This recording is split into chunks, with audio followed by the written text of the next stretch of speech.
So, game mga idol sa mga kaji. So, kita nyo naman sa title, no? So, 2 versus 1. Salmon na naman to mga boss. So, derby G natin ng timbangan. Parehong panalo to mga idol, ha? Versus dito sa regular size na salmon. Rare salmon to mga boss sa mga kalaman nito. So, let's go. Talagang diinan to mga boss. Winner ko to ng mga gagamba.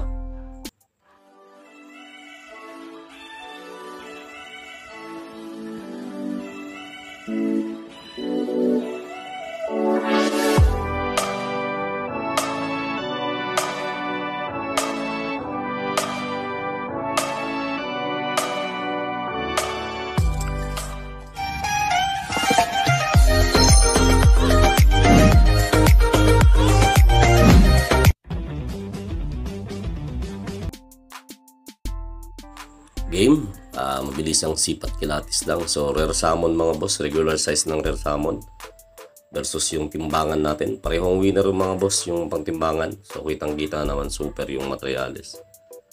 Pero, old G na natin to. Panalo na to mga boss. Parehong panalo tong gagamba. So, ito yung salmon.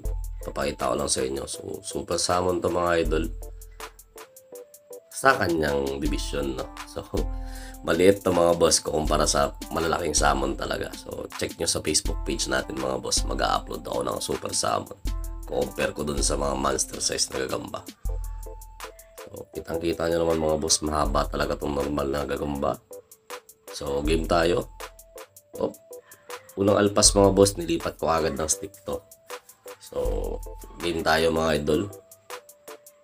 So, pinartidahan ko yung salmon mga boss. Dito, pinaabang ko siya.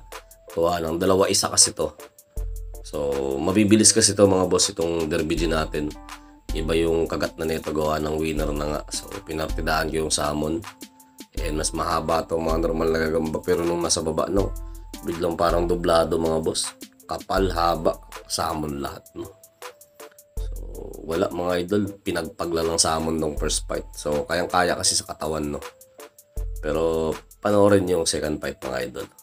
Sa pangalawang gagamba tayo magkakalamanan. So, reaction time mga boss, no. Old na G talaga yun. So, yung second day ito. So, parang pinagpagla mga idol. Parang walang-wala lang, no. So, ito super ko to. Super ng 34 to mga boss. Pinatimbang ko lang ng 29.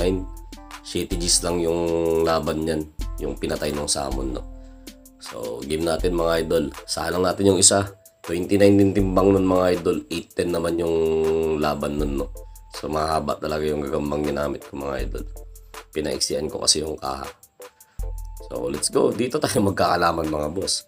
So, kita nyo naman. Pagka una pag kumagat yung salmon mga idol, wrong stepping si salmon. So, dahil winner na dito, makapit talaga yung kagat nito mga idol. Maling-mali na naman yung salmon mga boss. Experience na nagdala mga idol. Tinalikuran na yung salmon mga bossing. Hindi talaga pinagalaw, no. So, una, dinali siya sa may tagiliran. Ngayon, pinatalikuran sa mga bossing.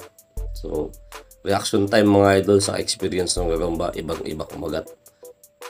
Napakadiin. So, sa lakas ng salmon, umalpas pa siya mga idol. Kung mawala pa yung salmon. Nakapabawi ng kagat yung salmon dito mga bossing. Pero, syempre, yung adrenaline rush ng gagamba, experience nga sabi ko, gawa ng winner mga boss. Sa 2-3. So, bilot yung salmon. Pero makikita nyo dito sa dulo mga bossing. Tingnan nyo, ha. Tinanggal ko to sa pagkaabilot ng salmon, eh. Pero nasintensyahan na to, ha. Tingnan nyo mga bossing. So, yung salmon mga idol, tingnan nyo, ha. Nakaagalaw pa yung salmon mga boss. Nakapaglakad pa. Tingnan nyo yung bumilot sa kanya mga idol. Ayan, no. Talagang umiscore lang mga boss. So, sana na-enjoy nyo.